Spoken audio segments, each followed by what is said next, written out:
Hi, everyone. So, welcome to week 5. This week, we're going to wrap up the Romanticism portion of our class.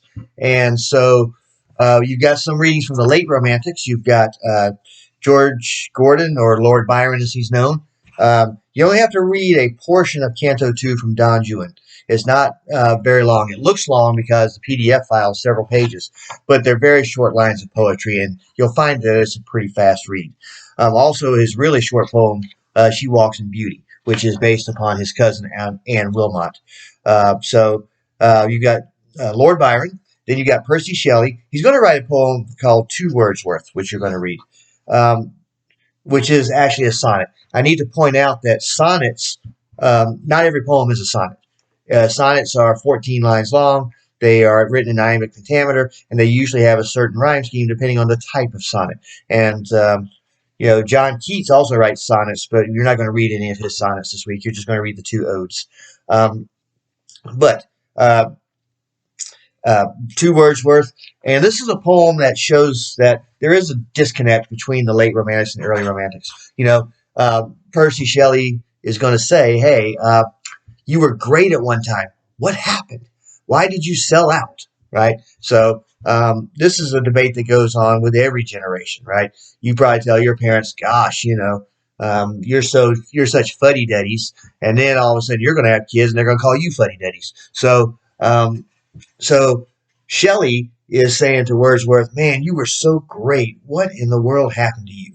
And he's going to mourn the fact that he's not the great poet that he once was.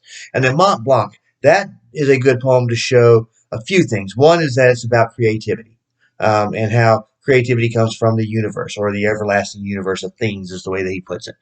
But it also shows that, the late Romantics did not see nature as beautiful, like God is in nature and all things beautiful.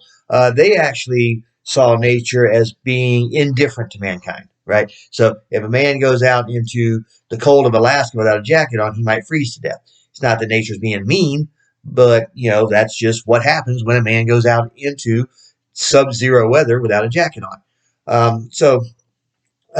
Mont Blanc shows the power of nature, the power of earthquakes, and the power of the waterfalls and things like that, as opposed to Wordsworth, who thought that God was in nature and nature provided mankind with everything it needed to survive, such as food, water, and so on. All right, and then we got John Keats. John Keats is an unusual story. He actually he died very young, but all of his poems are about immortality. Particularly these 2 that you're going to read. They're both called odes, and you'll need to Google what an ode is. But in these odes, the nightingale, the bird dies, but the song lives on. The same nightingale song that, and of course, nightingales are more British birds. We don't have nightingales in America that I know of. But the same nightingale song that the people in Britain are hearing today is the same song that they would have heard during John Keats' lifetime. And John Keats is saying that the birds that he's hearing are singing the same songs that the nightingales from years earlier had sung. So the song is immortalized. Ode on a Grecian Urn, and there's a big grand story about all these urns from Greece that are now in the British Museum that Greece wants back. But in Ode on a Grecian Urn, everything on that urn is immortal, but there's a price to that. And really, like the young lover who's about to get a kiss from his girlfriend, but he's never going to get that kiss. So is it better to live forever and be deprived of that kiss when you're so close? Or should you get that kiss and go ahead and live a mortal life? So the irony is that Keats was in his 20s when he died. He was very young, but he was obsessed with this whole immortality. And he kind of has achieved it through his poetry, because here we are now, all these years after his death, reading his poems.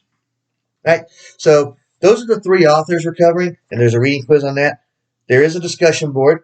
I need to say, some of you have asked me how you can raise your grade. One way to do it is to sign in during the week and post on a discussion board by Wednesday, and then post later in the week in response to some of the Wednesday postings, or whoever you want to respond to.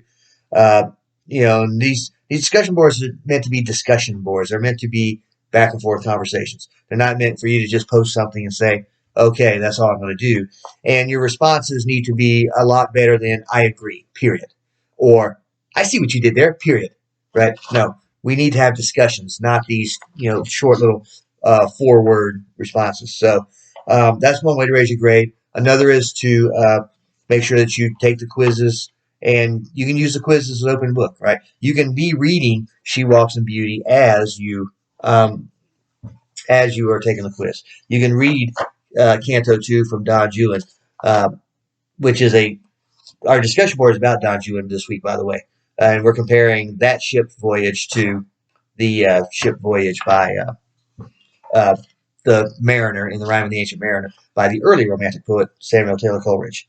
So post on that by Wednesday, respond by Sunday, and then the only other thing you've got to do is the Romanticism exam. I have provided a study sheet for you. I have also made it multiple choice, so you'll know what your score on that is as soon as you're done. It's broken up into 2 parts. There is the part where you uh, answer questions about general knowledge about the Romantic period and the Romantic authors, and then another part where you have direct quotes. But these quotes are pretty lengthy, and there's usually a key word or key phrase in there. So, for example, whenever the poem "Ode on a Grecian Urn" ends with the very famous lines, "Beauty is truth, truth is beauty. That's all you know of this earth, and all you need to know." That is the key there. That's John Keats's "Ode on a Grecian Urn." So there are usually signs like that uh, in there that will make it obvious where the quote comes from. But there's also hints on the study guide on how to do well. So I look forward to looking at your projects from last week. I hope you had a lot of fun with those. That project was intended to be fun, but also to show that these debates that were happening in the 1790s are still happening today. They're just happening in a different form. They're happening as social media. So anyway, don't be afraid to send me an email asking me questions or ask me for clarifications. I will try to answer them in a timely manner. And remember, this is last week of the Romantics before we start the Victorians next week.